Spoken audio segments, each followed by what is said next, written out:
Très souvent, par méconnaissance des règles de base qui gouvernent les procédures judiciaires, certains journalistes placent mal les termes ou les utilisent de manière inappropriée. C'est pourquoi l'Association des journalistes pour la promotion du droit a initié ce vendredi une formation en l'intention des journalistes.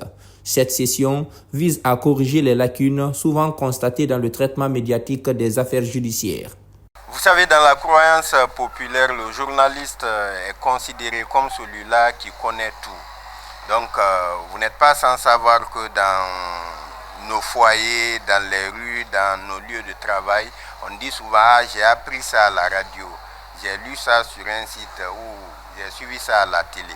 Donc, nous nous sommes dit au sein de l'association qu'il y a assez de problèmes dans les comptes rendus des audiences après les procès dans les cours et tribunaux. Donc nous nous sommes dit, pourquoi ne pas approcher les professionnels du droit pour donner le b.a.-ba, si vous voulez, de la couverture médiatique des procès dans les cours et tribunaux. Cela permettra aux journalistes, comme l'a si bien dit les formateurs, de placer les mots là où il faut.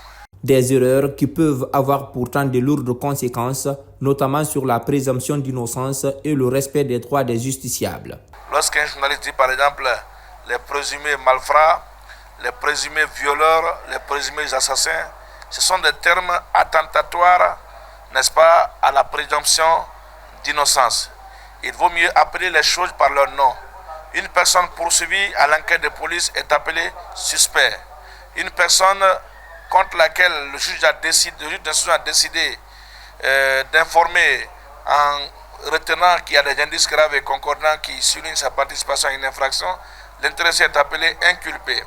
Une personne poursuivie devant un tribunal correctionnel ou un tribunal de simple police est appelée prévenu. Une personne poursuivie devant le tribunal criminel est appelée accusé. Donc ce sont des distinctions qu'il faut faire. Ne pas confondre audition à interrogatoire.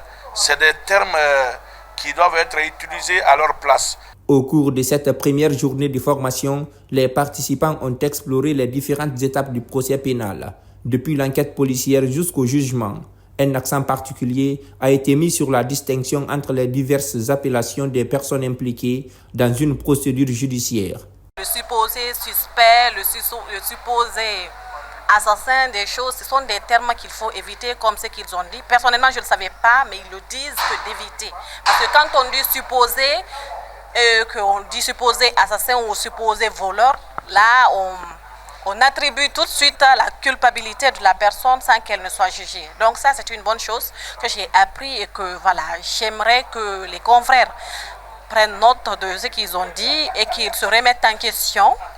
Et voilà, qu'ils essayent vraiment de se former. Cette formation ne s'arrête pas là. Dès demain, les participants vont explorer l'organisation de la justice guinéenne, les rôles des différents acteurs judiciaires et plus particulièrement la mission des avocats. L'objectif est de permettre aux journalistes d'avoir une meilleure compréhension du système judiciaire afin de mieux informer le public.